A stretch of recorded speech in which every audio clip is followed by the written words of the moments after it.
Hello student. Today we will start the chapter 2, that is microorganisms, friends and foe. You are familiar with the word friends. The meaning of foe is enemies.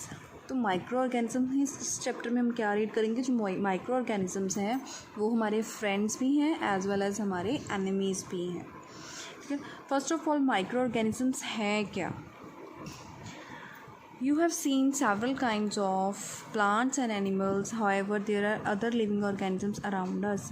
हमारे आसपास हमें क्या दिखाई देता है। Plants दिखाई देते हैं, एनिमल्स दिखाई देते हैं, ह्यूमंस दिखाई देते हैं। ये सारे क्या है, लिविंग हैं। इन लिविंग ऑर्गेनिजम्स के अलावा भी जो लिविंग ऑर्गेनिजम्स हमें दिखाई नहीं देते, जो हमारे आसपास हैं लेकिन जो हमें नॉर्मली दिखाई नहीं देते, उन लिविंग ऑर्गेनिजम्स को हम क्या बोलते हैं, माइक्रो ऑर्गेनिजम्स और माइक्रोब्स। एग्जाम्पल यहाँ पे दिया हुआ है कि रेनी सीज़न में जब ब्रेड को मॉइस्चर आ जाता है तो वो स्पॉइल हो जाती है, तो उसकी जो सरफेस है get covered with greyish white patches से वो उसकी सरफेस है वो कवर हो जाती है। ठीक है, now observe these patches through magnifying glass. अगर मैं इन पैचेस को मैग्नीफाइंग ग्लास के थ्रू डिस्कवर करूँ या ऑब्ज़र्व करूँ तो क्या होएगा, मुझे टाइनी ब्लैक कलर के स्ट्रक्चर्स दिखाई देंगे। तो ये ब्लैक कलर के स्ट्रक्चर्स क्या है, ये माइक्रो ऑर्गेनिजम्स ग्रो हो चुके हैं उस ब्रेड पीस के ऊपर। ठीक है, तो माइक्रो ऑर्गेनिज्म के लिए हम यहाँ पे 2 एक्टिविटीज़ दी गई हैं। पहले मॉइस्ट सॉइल को कलेक्ट करके बीकर में डाला, उसमें पानी डाल दिया, देन उसे स्टर करके थोड़ी देर के लिए साइड पे रख दिया। तो सॉइल पार्टिकल्स जो हैं वो सेटल डाउन हो जाएंगे। जो वाटर है बीकर में, डर्टी वाटर, उसको माइक्रो ऑर्गेनिजम्स के माइक्रोस्कोप के अंडर देखेंगे तो हमें क्या दिखाई देंगे, छोटे छोटे पार्टिकल्स। ये जब हम कब दिखाई देंगे, लिविंग ऑर्गेनिजम्स, ये माइक्रो ऑर्गेनिजम्स और छोटे छोटे पार्टिकल्स जब माइक्रोस्कोप के अंडर देखा जाएगा। अदरवाइज़ हमें नेक्ड आई से उस वाटर में कोई भी लिविंग ऑर्गेनिजम्स और माइक्रो ऑर्गेनिज्म नहीं दिखाई देंगे। नेक्स्ट एक्टिविटी में क्या है, take a few drops of water from a pond spread. यहाँ पे तालाब का पानी लिया है, ठीक है, उसे ग्लास स्लाइड के ऊपर 2-3 ड्रॉप्स डाल के उसकी माइक्रोस्कोप के थ्रू उसे ऑब्ज़र्व किया है। ठीक है, इन दोनों ऑर्गेनिजम्स की ऑब्जर्वेशंस हमें क्या बताती हैं कि हमें उसमें टाइनी ऑर्गेनिजम्स दिखाई देते हैं जिनको हम क्या बोलते हैं, micro organisms. These observations show that water and soil are full of tiny organisms, though not all of them fall into the category of microscopes। ਕਹਿੰਦੇ ਇਹ ਦੋਨੋਂ observations ਹमें ਕੀ ਦੱਸਦੀਆਂ ਨੇ ਕਿ ਇਹਨਾਂ ਵਿੱਚ ਕੀ ਨੇ, tiny organisms ਨੇ। ठीक है, और ਸਾਰੇ ਦੇ ਸਾਰੇ ਜਿਹੜੇ ਟਾਈਨੀ ਔਰਗੈਨਿਜ਼ਮਸ ਨੇ ਉਹ ਮਾਈਕਰੋਬਸ ਦੀ ਕੈਟਾਗਰੀਜ਼ ਦੇ ਵਿੱਚ ਨਹੀਂ ਆਉਂਦੇ। These microorganisms or microbes are so small in size that they cannot be seen with the unaided eyes। कहते हैं माइक्रो ऑर्गेनिजम्स हैं, ये इतने स्मॉल साइज़ के हैं कि हम इन्हें अपनी आँखों से, नेक्ड आई से नहीं देख सकते। Some of these, such as the fungus that grows on bread, can be seen with the magnifying glass। अब ये जो माइक्रो ऑर्गेनिजम्स में से कुछ कैटेगरीज ऐसी हैं जो हम मैग्नीफाइंग ग्लास के थ्रू देख सकते हैं। Other can not be seen without the help of a microscope. और जो दूसरी कैटेगरीज हैं वो बिना माइक्रोस्कोप के हेल्प से नहीं देखे जा सकते। That is why these are called micro organisms. इसलिए हम इन्हें क्या बोलते हैं, micro organisms. Micro organisms are classified into, अब इनके 4 मेजर ग्रुप्स हैं। ठीक है, कौन कौन से, bacteria, fungi, protozoa and algae, ये 4 ग्रुप्स हैं। Some of these common micro organisms are shown. Next page पे यहाँ पे फिगर दिखाई देगा इनका picture. No viruses. No virus क्या है, वायरस आर आल्सो माइक्रोस्कोपिक। ये भी एक माइक्रो ऑर्गेनिज्म माइक्रोस्कोपिक है। ठीक है, but are different from other micro organisms. ये दूसरे माइक्रो ऑर्गेनिज्म से डिफरेंट है। ये क्यों डिफरेंट है, इसका क्या रीज़न है। They however reproduce only inside the cell of the host organisms. Virus हमेशा होस्ट ऑर्गेनिजम्स की बॉडी के अंदर रिप्रोड्यूस करता है। जब तक वायरस बॉडी के बाहर है तब तक ये नॉन लिविंग है, लेकिन जब ये किसी डेवलपिंग सेल सेक के साथ टच हो जाएगा या किसी बॉडी के अंदर चला जाएगा, तब ये उस होस्ट ऑर्गेनिजम्स के अंदर रिप्रोड्यूस होना स्टार्ट हो जाएगा। कुछ कॉमन वायरस कौन कौन से हैं? Common elements like cold, influenza and most coughs are caused by viruses. Serious diseases like polio and chicken pox are also caused by virus. अब जो नया virus, you are all familiar with that is the corona virus. So corona outside the body non living है, लेकिन जब वो body के inside जाएगा वो डेवलप करना स्टार्ट हो जाएगा और वो एक लिविंग ऑर्गेनिज्म बन जाएगा। ठीक है। Now diseases like dysentery and malaria are caused by protozoa. Protozoa एक ऐसा ऑर्गेनिज्म है, माइक्रो ऑर्गेनिज्म है, जो डायसेंट्री एंड मलेरिया टाइप का डिजीज़ बीमारी पैदा करता है।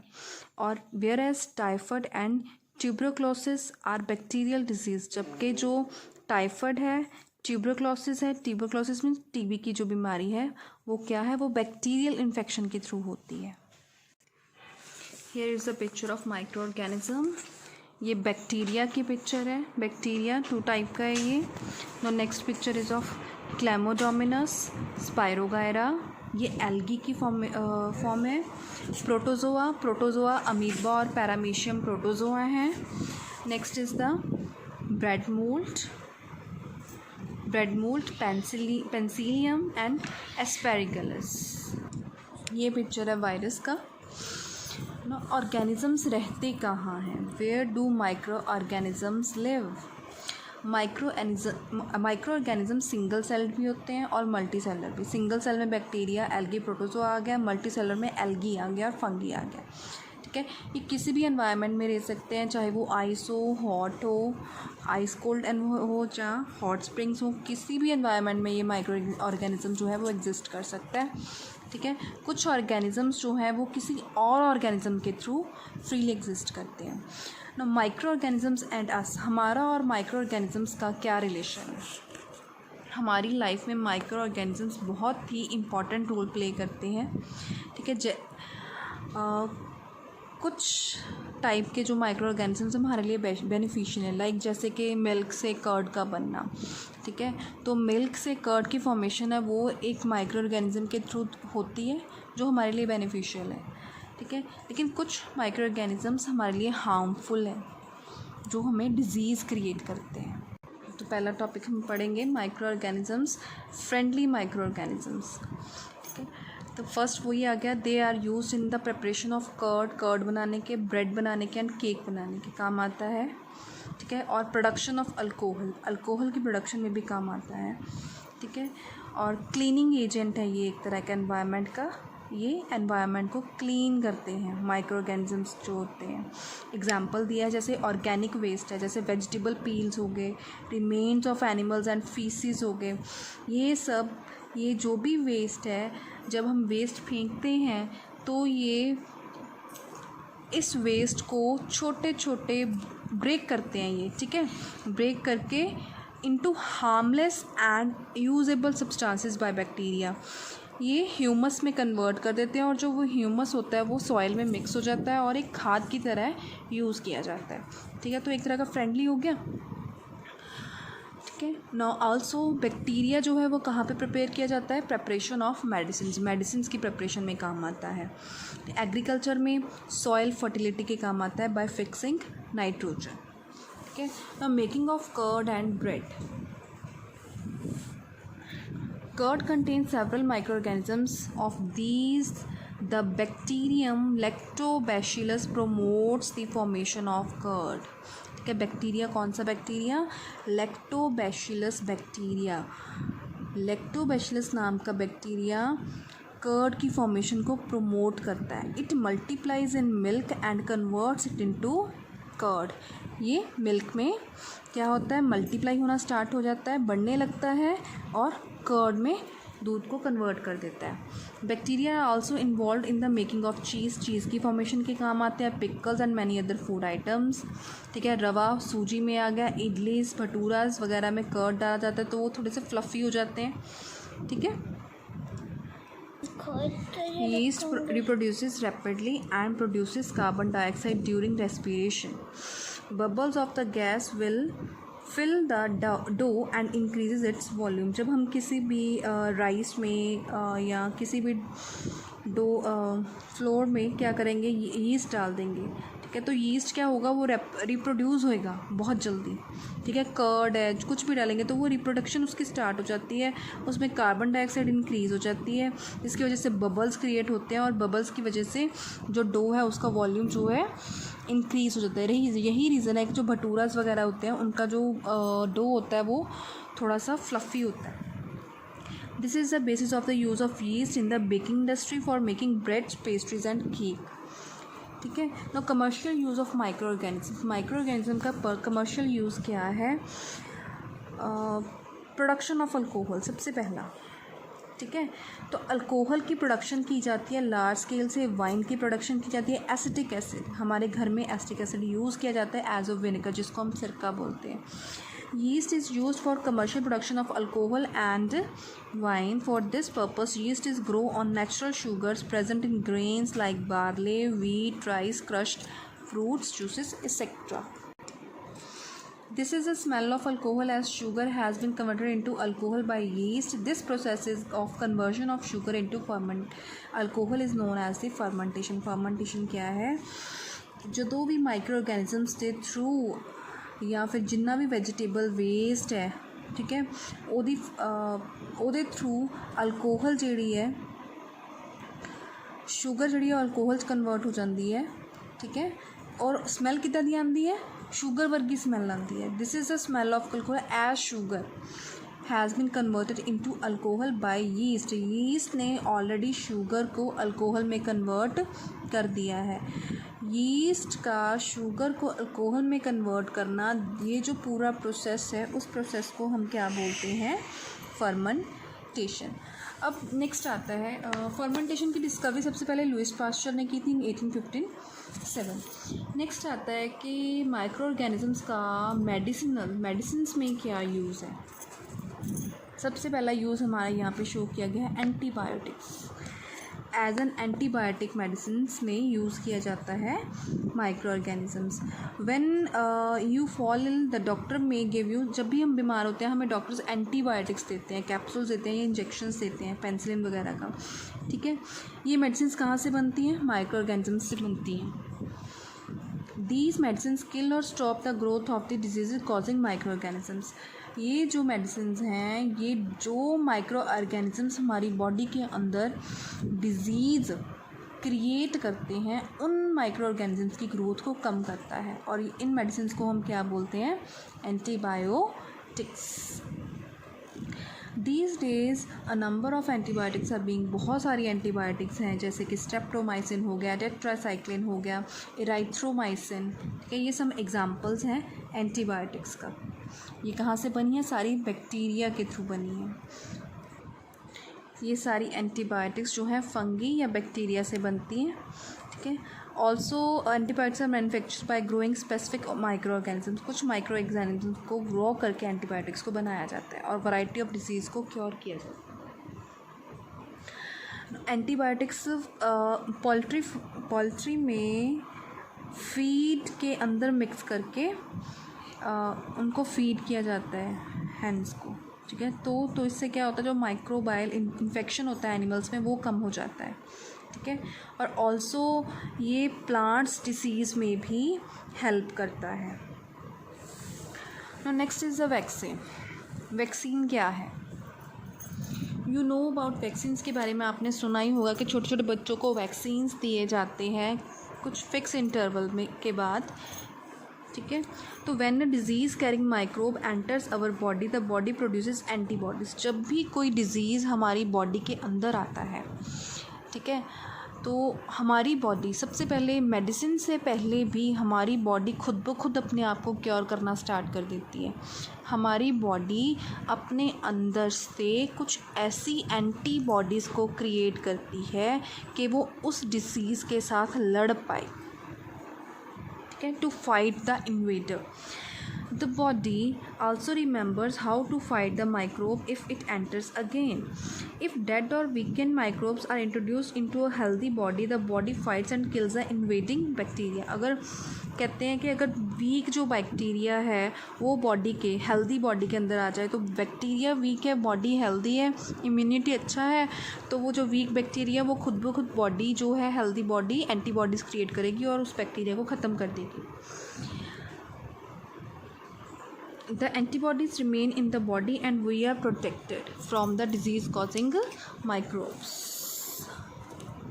This is how a vaccine works. इसी बेस पे ही एक वैक्सीन या वैक्सीन मतलब इंजेक्शंस जो होते हैं इसी बेस पे ही काम करते हैं.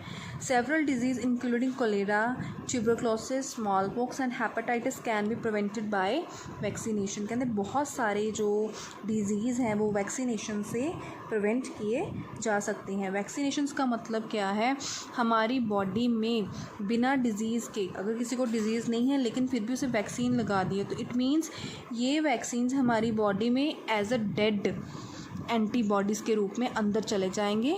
लेकिन जब हमारी बॉडी में वो डिज़ीज़ आएगा तो ये डेड एंटीबॉडीज़ जो हैं वो लाइव हो जाएंगी और एंटीबॉडीज़ ये उस डिज़ीज़ के साथ फाइट करेंगी और हमारी बॉडी की हेल्प करेंगी. चाइल्डहुड में बहुत सारे वैक्सीन्स लगते हैं बच्चों को और ये इसेंशियल्स भी हैं फॉर ऑल चिल्ड्रन, ठीक है, against these disease. Necessary vaccines are available in the nearby hospitals. Nearby hospitals में होते हैं. You might have seen the advertisement, TV वगैरह में आपने एडवर्टाइजमेंट देखा है, न्यूज़पेपर में देखा है. पोलियो ड्रॉप्स का सबसे ईजी एग्जाम्पल है, बेस्ट एग्जाम्पल है. पल्स पोलियो प्रोग्राम स्टार्ट होते हैं, ठीक है. A worldwide campaign against smallpox has finally led to its eradication from most part of the world. These days, vaccines are made on a large scale from microorganisms to protect humans and other animals from several disease. Now, next benefit क्या है microorganisms का, ये increasing soil fertility. Soil fertility को increase करते हैं. कैसे increase करते हैं, जैसे मैंने पहले भी बताया था कि ये प्लांट वेस्ट को या एनिमल फीसिस को, ह्यूमन वेस्ट को किस में कन्वर्ट करते हैं, ह्यूमस में कन्वर्ट कर देते हैं, ठीक है. और सेकंड क्या है, some bacteria are able to fix nitrogen. कुछ बैक्टीरिया ऐसे होते हैं जो नाइट्रोजन को फिक्स करते हैं. नाइट्रोजन एक ऐसा मिनरल है जो प्लांट को चाहिए ही चाहिए. बैक्टीरिया फिक्स करता है नाइट्रोजन को from the atmosphere to enrich soil with nitrogen and increase its fertility. Atmosphere में नाइट्रोजन है तो बैक्टीरिया एटमॉस्फेयर की नाइट्रोजन को सॉइल में मिक्स करता है, तो इससे क्या होता है, सॉइल की फर्टिलिटी इंक्रीज़ हो जाती है. और ऐसे ऑर्गेनिजम्स जो फार्मर फ्रेंडली होते हैं उनको हम बोलते हैं biological nitrogen fixer. Next, cleaning the environment.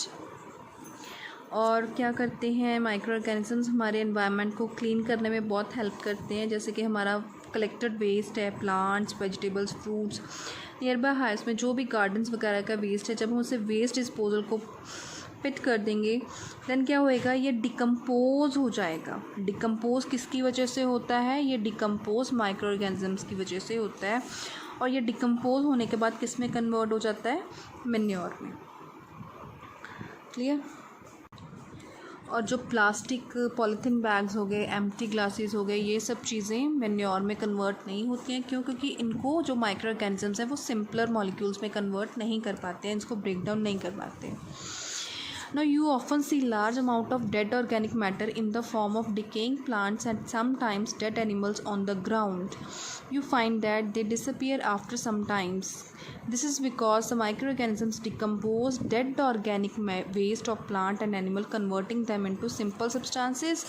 These substances are again used by other plants and animals. Thus, microorganisms can be used to degrade the harmful and smelly substance and thereby clean up the environment. Clear? और अब next topic आ गया हमारा harmful effects of micro organisms. ये वाला topic मैं next video में share करूँगी. Thank you.